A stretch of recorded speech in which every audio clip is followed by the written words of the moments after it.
मुश्रीफ साहेब, सगळे डायलॉग आमचे तुम्ही बोलले, आता आम्ही काय बोलायचं? धैर्यशील मालोजीराव, सगळेच आदरणीय वडीलधारी मंडळी, सगळ्यांना नमस्कार. आया बहिणींनो नमस्कार तुम्हाला. आज पुतळ्यांचं नाही आहे, विचारांचं अनावरण झालेलं आहे, एवढं लक्षात ठेवा. आपण एकदा पुतळे उभे केले की त्याच्यानंतर आपली जबाबदारी संपत नाही, आपली जबाबदारी सुरू होते, हे लक्षात ठेवा. बाबासाहेब आंबेडकरांचा पुतळा उभा करणं हे सोपं नाहीये, पण सतत त्यांना बघून त्यांच्या विचारावर चालणं हे अतिशय कठीण आहे, लक्षात ठेवा. जर का तुमच्यामध्ये ती शामत असेल तरच त्या पुतळ्याकडे पहा, तरच ज्योतिबांच्या पुतळ्याकडे पहा, तरच अण्णासाहेबांच्या पुतळ्याकडे पहा. बसवेश्वर 12व्या शतकामध्ये या माणसाने आंतरजातीय विवाह घडून आणला. मागास जातीचा एक मुलगा आणि ब्राह्मण जातीची मुलगी यांचा विवाह करून आणला. 12व्या शतकामध्ये 900 वर्ष झाली त्याला. अशी क्रांतिकारी माणसं, त्यांचे पुतळे आहेत. आपलं अख्खं आयुष्य केवळ दलितांसाठी बाबासाहेबांनी केलेलं नाही आहे. बाबासाहेबांचं आयुष्य हे सगळ्यांसाठी त्यांनी वेचलेलं आहे. सगळी मंडळी ही 60 मध्ये गेलेली आहेत. आमचे महाराज 48व्या वर्षी गेलेले आहेत. पण त्या एवढ्याशा कालावधीमध्ये त्यांनी काय काय करून ठेवले. हा एवढा जनसमुदाय आहे मुश्रीफ, याच्यावर आपल्याला टॅक्स नाही म्हणून, नाहीतर मग हायेस्ट टॅक्स पेअर तुम्ही असताच. एवढी माणसं जमा करायची, प्रेमानं ती येणार. गेली 4 तास 4.5 तास ती इथे बसलेली आहेत. हे इतकं सोपं नाहीये. प्रत्येकाने कुठली तरी गोष्ट तुम्ही हे सतत राबवत ठेवायला पाहिजे. एक माणूस 6 वेळ उभा राहतो आणि 5 वेळ सतत निवडून येतो. कशासाठी? जाती धर्माचा तुम्ही विचार केला असता तर हा माणूस कधीच निवडून आला नसता. पण त्या माणसाचं काम बोलत राहिलं. आणि मुश्रीफ, आता यापुढे एक काम करा, तुम्ही जरा सिनेमामध्ये काम करा, तुमच्याऐवजी मी इथून उभा राहतो. कारण इतकी सुंदर डायलॉग बाजी मला जमणार नाही याच्या पुढं. थोडंसं वजन वाढून मला जमलं तर मी इथं उभा राहतो आणि तुमच्या पण्याईवर मी पुन्हा निवडून येतो. त्याची काळजी करू नका, मी निवडून येईन. फक्त तुम्ही एक म्हणायचं, त्याला निवडून द्या. केवळ युती आघाडी आहे म्हणून नाही, पण सगळ्या पक्षाची मंडळी इथं आहे.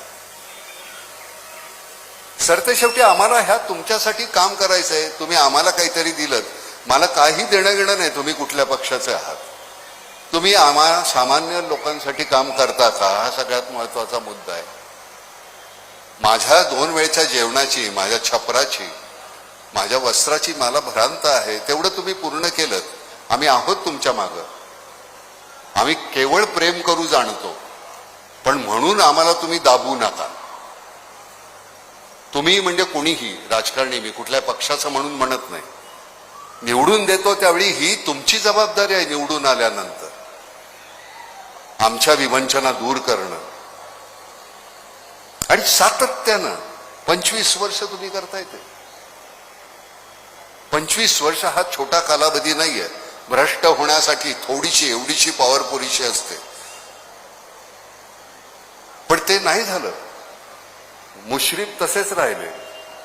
धैर्यशील, सुरुवात आहे. मालोजीराव, सुरुवात आहे. खूप मोठा पल्ला गाठायचा आहे आपल्याला. पण समाजभिमुख आपण झालो तर काय होऊ शकतं तर हे मुश्रीफ होऊ शकतो माणूस. आणि हे कौतुकानं नाही बरं का. कुठलं चुकीचं वाटलं असतं तर मी मुश्रीफानं म्हटलं असतं. त्याच्यासाठी शिवी द्यावी लागत नाही, त्याच्यासाठी मोठ्याने ओरडावं लागत नाही. मगाशी तुम्ही म्हणालात गांधींचा पुतळा उभा राहायला पाहिजे. गांधींचा पुतळा आपल्या आतमध्ये असायला पाहिजे. सगळे पुतळे आतमध्ये असायला पाहिजे. पुतळे म्हणजे सत्य शेवटी काय ते विचार आहेत, सतत त्याची तुम्हाला जाणीव होत राहावी म्हणून ते समोर असतात. पण मला ते आतमध्ये असायला पाहिजे ना. नुसते पुतळे उभे करून करणार काय. माझ्या पाया कोणीतरी पडल्यानंतर मी त्यांचा उलटा पाया पडतो, त्याचं कारण माझी लायकी नाही तेवढी. मग माझी जर लायकी असेल तर मग तुमची आहे म्हणून मी तुमच्या पाया पडणार. बरं तुम्ही एकदा पडता हो, 100 लोकांनी पाया पडल्यानंतर माझं कंबरड जातं ना. पण मला असं वाटतं की हे करत राहावं. फार लवचिकपणा येतो तुमच्याकडे बघा. या इतक्या मंडळींचं मगाशी मी म्हटलं अरे ही एवढी माणसं आता जाणार कशी रात्र झाल्यानंतर. तर नाही, त्यांच्या जेवणा खाण्याची व्यवस्था झालेली आहे म्हणे. कमाल आहे. हसनराव एक तर हा माणूस सतत हसत असतो. हसन हे नाव त्यांचं खरंच मला इतकं योग्य वाटतं. वर चेहरा इतका गोजीरवाणा आहे. मला खरं किती छान मल्हार बघ, इतका गोजीरवाणा चेहरा आहे. तुम्हाला पूर्वी मर्फी रेडिओ माहितीये का, त्याची जाहिरात होती. तिथे ते मूल होतं, ते असं बोट ठेवलेलं. मुश्रीफांनी मॉडेलिंग केलेलं आहे त्याला. खरं सांगतो, हे त्यांनी मला आत्ता मगाशी सांगितलं हळूच कानामध्ये. मगाशी बोलत होतो तर तेच सांगितलं त्यांनी. मर्फीचं मॉडेलिंग यांनी केलेलं आहे बरं. हो, तर मस्करी नाही. विनोद अलाईदा, आपण फार नशिबवान आहोत की आपला नशिबी असा माणूस इथे आलाय कागलमध्ये.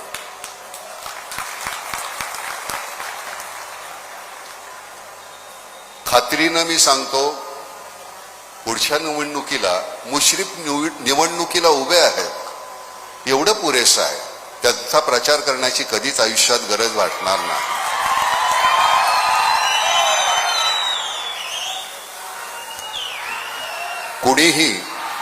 कुणाचीही प्रार्थना नाही. हसनराव, हे सातत्य तुम्ही जे टिकवलेलं आहे, कुणाचीही प्रार्थना नाही तुमच्या विरुद्ध जिंकण्याची. आणि तुम्ही हे असेच राहणार आहात.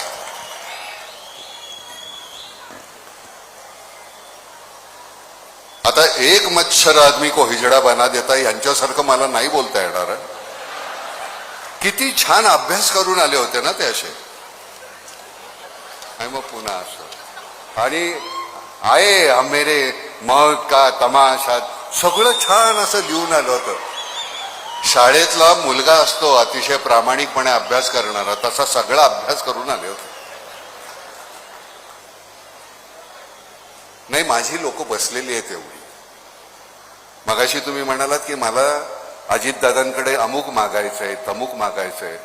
तुम्ही त्याचा उच्चार केलेला आहे आणि मी तुम्हाला खात्रीनं सांगतो, अजितदादा हे तुमच्यासाठी, कागलसाठी ते नक्की करतील, याची मला पूर्णपणे खात्री आहे.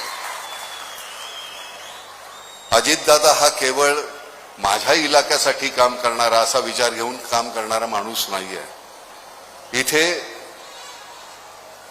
दुसरं तुम्हाला जे जे काय प्रति उभं करायचंय त्याच्यासाठी दादा कायम असेल इथे, याची खात्री बाळगा. मी खात्री देतो तुम्हाला त्याची. मी इथं येण्याचं कारण म्हणजे मला त्यांनी विचारलं सुद्धा नाही मुश्रीफाने की नाना तुम्ही याल का, हा दिवस आहे आणि मी तुमचं नाव घालतोय. मी म्हटलं बरं. आज आमचा अशोक सराफ आहे, त्याचा 75वा वाढदिवस आहे. अशोक सराफ म्हणजे मी आज तिथे असायला पाहिजे होतं. या माणसानी माझ्या पडत्या काळामध्ये, माझ्या अतिशय सुरुवातीच्या काळामध्ये, म्हणजे त्याला 250 रुपये एकाच नाटकाचे मिळायचे प्रयोगाचे आणि मला 50 रुपये मिळायचे.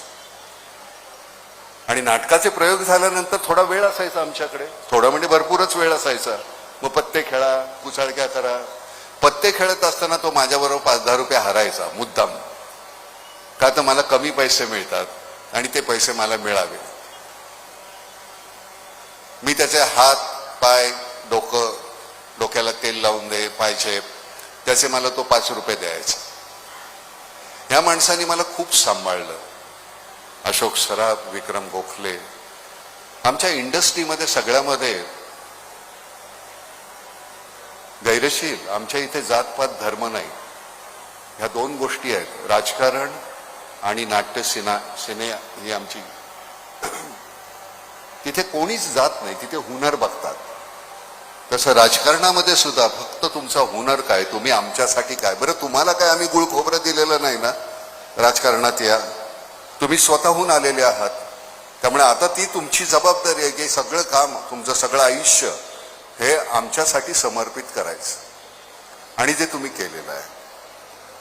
मुश्रीफ साहेब, मी तुमचा अतिशय आभारी आहे. एरवी मी तुमचा उल्लेख एकेरी करतो आपण दोघं एकत्र असताना, पण इथे मला साहेब बोलल्याशिवाय मला राहवत नाही. त्याचं कारण हा साहेब हा शब्द तुमच्या कामाला आहे. एरवी माझे मित्रच आहात तुम्ही, आणि ते तसेच राहाल.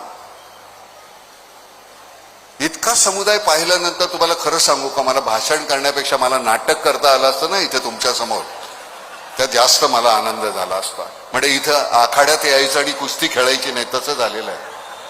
खरं सांगतो, काय मजा, इतका मोठा 60, 70, 80 हजाराचा ऑडियन्स समोर आहे आणि इथे नाटक करतोय, आणि पिन ड्रॉप सायलेन्स. माझी खात्री आहे की तसं नाटक आम्ही जर करत असतो ते एक शब्द आला नसता समोर. इतकं अप्रतिम पद्धतीनं नाटक करणारी मंडळी होती आमच्या बरोबर. चंद्रकांत गोखले होते, रीमा लागू होती, उषा नाडकर्णी होती. इतकं छान. कागलमध्ये एक मोठं असं थिएटर आहे की नाही मला माहिती नाही, पण जर नसेल तर तेवढं बांधून द्या की मग नाटक करायला येतो. आणि खरं सांगतो, त्याच्यासारखा आनंद नाहीये. इथे आल्यानंतर आम्ही राजे असतो असे छानपैकी मस्त, कोणाची काही आम्हाला काही देणं घेणं नसतं. नंतर वस्त्र उतरल्यानंतर आमच्याकडे कदाचित काहीतरी विवंचना असेल, पण ती विवंचना नंतर त्या 21 तासाची 3 तास आम्ही राजे असतो इथे. आणि त्या राजा असण्यातला आनंद कमालीचा आहे. तुम्ही 5 वर्षासाठी नाही, तुम्ही राजे कधीच नव्हता. तुम्ही ह्या प्रजेचे सेवक म्हणून काम करता, त्यामुळे तुम्ही मोठे राहता. आम्हाला राजे, सेवक, नोकर प्रत्येक भूमिकेतून जाता येतं, पण तुम्ही कायम ती सेवकाची जी भूमिका स्वीकारलेली आहे त्याच्यासाठी मुश्रीफ नाईलाज आहे माझा, तुम्हाला नमस्कार करावा लागतोय. एरवी असं मला कोणाच्या बद्दल फारसं चांगलं बोलता येत नाही, कारण चांगलं फारसं बोलण्यासारखी माणसं फार कमी झालेली आहेत, त्यामुळे तो नाईलाजच आहे. पण असो, आज तुम्ही इथे बोलवलंय त्याच्याबद्दल मी खरंच तुमचा अतिशय आभारी आहे. कारण इतक्या मोठ्या अजितदादा असते तर फार जास्त मजा आली असते. त्यांची एक बोलण्याची राटणी आहे, ज्या पद्धतीनं आता परामर्श घेतात एखाद्या गोष्टीचा, एखाद्या गोष्टीबद्दल ते भाष्य करतात. आता पूर्वीचे दादा आणि आताचे दादा यांच्यामध्ये जमीन आसमानाचा फरक झालाय बरं का. दादा आता ज्यावेळी बोलतात त्यावेळी प्रत्येक शब्द विचार करून अगदी कसा वापरायचा, कसं बोलायचं, समोरच्याला कसं झाडायचं, आणि ते शांतपणे कुठलाही त्रागा न करता. तर मला असं वाटतं की ही फार मोठी अचिव्हमेंट आहे दादांच्या आयुष्यातली. आणि काम सकाळी उठल्यापासून ते रात्री झोपेपर्यंत, पण सकाळीच होते. आणि सकाळी म्हणजे सकाळी 5:30ला 5ला उठून या माणसाचं काम जे सुरू होतं त्याबद्दल धन्यवाद अजित दादा. आम्ही अतिशय मनापासून तुम्हाला नमस्कार करतो त्याबद्दल. आपण इथे सगळे आलेले आहात. आता तुमच्याकडे वळून बोलायचं झालं तर मग इथला आवाज बंद होईल, पण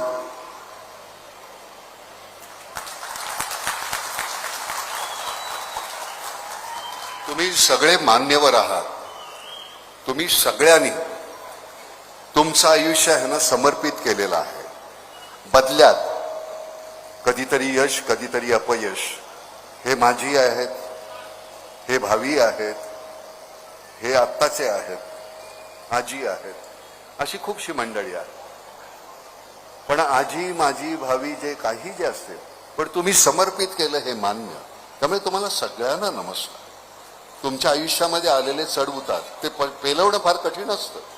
काल ज्यावेळी मी एखाद्या कुठल्या तरी सिंहासनावर बसलेला असतो किंवा या लोकांच्या ह्याच्यामध्ये, त्यावेळची गोष्ट वेगळी. आणि आता मी जर समजा माझी असेल, पुन्हा तुम्ही आजी होणार आहात याच्यावर खात्री बाळगा. सरते शेवटी ते तुमच्या कामावर अवलंबून आहे. पुन्हा एकदा पुतळ्याचं रक्षण नाही पुतळ्यांच्या विचारांचं रक्षण करणं ही तुमची जबाबदारी आहे. तेवढं केलं तर तुमचे आभारी आहोत. अतिशय फार मनानं या गोष्टी तुम्हाला शब्दात सांगता येत नाही, ते पुतळे तुम्हाला सांगणार आहेत. तेवढं जपा. पुन्हा एकदा सांगतो, आता हे काही डायलॉग बोलण्याची जागा नाही आहे. माझे सगळे डायलॉग झालेले आहेत. बोला बोला. नाही, गंमत कशी आहे माहितीये का, माझ्या नरड्यातून कधी डायलॉग येतच नाही. जोपर्यंत तुम्ही तिकीट काढलं नाही, तो खळ पैशाचा आवाज नाही आला ना, तोपर्यंत नरड्यातून डायलॉगच येत नाही. काय करायचं. तुला खरं सांगतो. नाही, मला सांगतो ना, एक मच्छर साला एक मच्छर आदमी को हिजड़ा बना देता है. त्याचा अर्थ फार गहन आहे बरं का. हे नुसतं एक मच्छर हिजड़ा बना देता है तसं नाही. साला एक मच्छर आदमी को हिजड़ा बना देता है.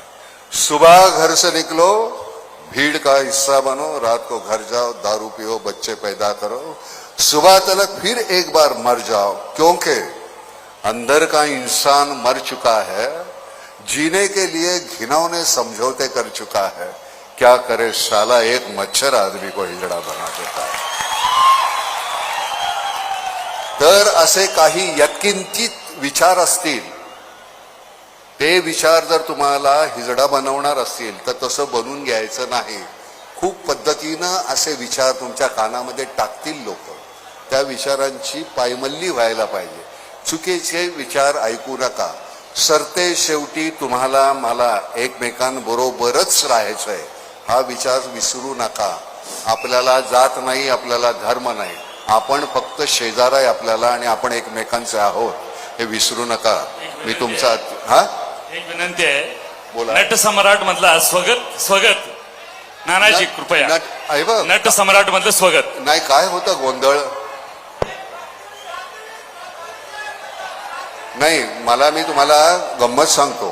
काय होतं, जोपर्यंत तुम्ही मागचं विसरत नाही तोपर्यंत पुढचं पाठ करू शकत नाही. मी ज्यावेळी सिनेमा करतो, एकदा तो रिलीज झाला की त्याच्यानंतर मी तो विसरून जातो. मग मी दुसरा सिनेमा करतो.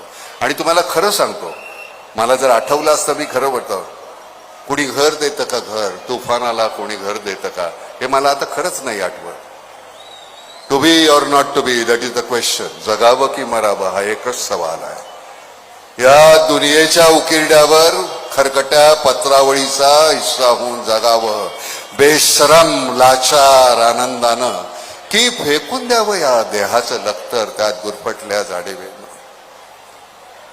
आता हे तिथं गेल्यानंतर बोलत असताना तुम्हाला खरं सांगतो, कॅमेरा सुरू असतो त्यावेळी मी नाना नसतो, मला तो परकाया प्रवेश करावा लागतो. आता मी इथून तुमच्याशी बोलत असताना मी नाना आहे हे मी विसरू शकत नाही. त्यामुळे तो परकाया प्रवेश करता येत नाही. या मंडळींना तो करता येतो. हसनराव, जरा इथं आलात तर बरं होईल. जरा इकडे या.